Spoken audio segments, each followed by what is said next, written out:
ಈಗ ನಾವು ಈ ಭಾಗದಲ್ಲಿ ಬಹುಬೆಳೆ ಬಹುಮಡಿ ಪದ್ಧತಿ, ಮಲ್ಟಿ ಲೇಯರ್ ಮಲ್ಟಿ ಕ್ರಾಪಿಂಗ್ ಅಂತೀವಿ. ಇಲ್ಲಿ ನಮಗೆ ತೆಂಗು ಪ್ರಧಾನ ಬೆಳೆ, ಪ್ರೈಮರಿ ಕ್ರಾಪ್ ಅಂತೀವಲ್ಲ, ತೆಂಗು ಪ್ರಧಾನ ಬೆಳೆ, ಮತ್ತು ಅಡಿಕೆ ಎರಡನೇ ವಾಣಿಜ್ಯ ಬೆಳೆ. ಸೊ ತೆಂಗು ಅಡಿಕೆಗೆ ಇಲ್ಲಿ ಜಾಸ್ತಿ ಪ್ರಾಧಾನ್ಯತೆ ಕೊಟ್ಟಿದೆ ಈ ಜಾಗದಲ್ಲಿ. ನಾವೇನು ಮಾಡಿದ್ದೀವಿ ಅಂದರೆ, ಪ್ರಾರಂಭದಲ್ಲಿ ನಮ್ಮ ಬೇಲಿ, ಜೀವಂತ ಬೇಲಿ, ಅಲ್ಲಿ ಜೀವಂತ ಬೇಲಿ ಮಾಡೋಕ್ಕೆ ಪ್ರಯತ್ನ ಮಾಡ್ತಾ ಇದ್ದೀವಿ. ಬಂಡೆಗಳಿರೋದ್ರಿಂದ ನನ್ನ ಜೀವಂತ ಬಿಸಿಗಳು ಬರ್ತಾ ಇಲ್ಲ, ಪ್ರಯತ್ನ ಮಾಡೋಣ.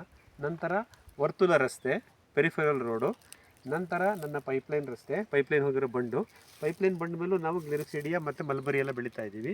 ನಂತರ ನನ್ನ ಮೊದಲನೇ ಸಾಲು, ಈ ಮೊದಲನೇ ಸಾಲು ಏನಿದೆ ಆ ಕಡೆಯಿಂದ ಬರುತ್ತೆ, ಬೇಲಿಯಿಂದ ಬರುತ್ತೆ ಮೊದಲನೇ ಸಾಲು. ಇಲ್ಲಿ ನಾವು ತೆಂಗು ಅಡಿಕೆ ಹಾಕಿಲ್ಲ, ಶುರು ಮಾಡಿಲ್ಲ.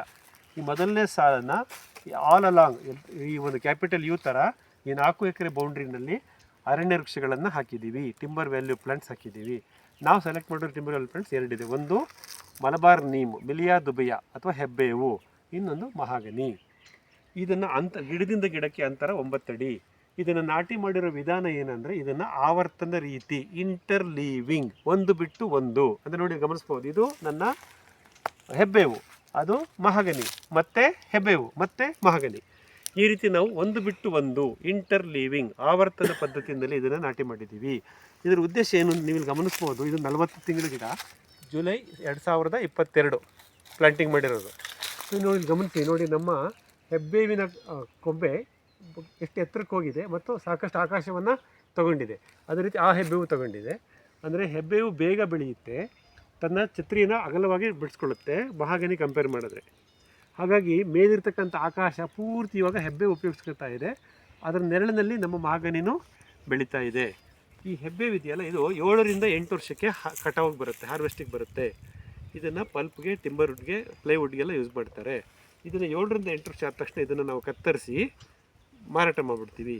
ಅವಾಗೇನಾಗುತ್ತೆ ನೋಡಿ, 8 ವರ್ಷ ಆದಮೇಲೆ 2022 + 8 2030, 2030ನೇ ಇಸ್ವಿನಲ್ಲಿ ನಾವು ಈ 175 ಹೆಬ್ಬೇವು ಮರಗಳನ್ನು ಕಟಾವು ಮಾಡ್ತೀವಿ.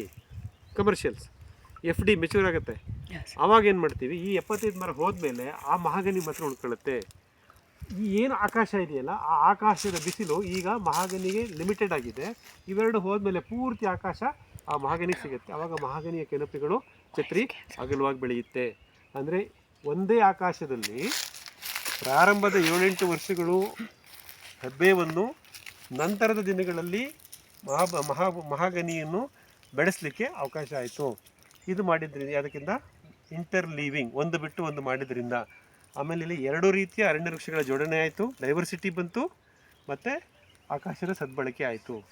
ಮತ್ತು ಇದು ಯಾವುದೇ ರೀತಿ ನನ್ನ ತೆಂಗು ಮತ್ತು ಇತರ ಬೆಳೆಗಳಿಗೆ ತೊಂದರೆ ಮಾಡ್ತಿಲ್ಲ, ಯಾಕೆಂದರೆ ಇದು ಬಾರ್ಡ್ರಲ್ಲಿದೆ, ಎಡ್ಜಸ್ಸಲ್ಲಿದೆ. ಆಮೇಲೆ ನನ್ನ ಒಳ ರಸ್ತೆ, ವರ್ತುಲ ರಸ್ತೆಯ ಪಕ್ಕದಲ್ಲಿ ಹಾಕ್ಕೊಂಡಿರೋದ್ರಿಂದ ನಾಳೆ ಇದನ್ನು ಹಾರ್ವೆಸ್ಟ್ ಮಾಡಿದಾಗ ಅವರು ಆ ಕಡೆಗೆ ಬೆಳೆಸ್ಕೊಂಡು ಅಲ್ಲೇ ಟ್ರಾಕ್ಟ್ ಇಟ್ಕೊಂಡು ತುಂಬ್ಕೊಂಡು ಹೊರಟೋಗ್ತಾರೆ.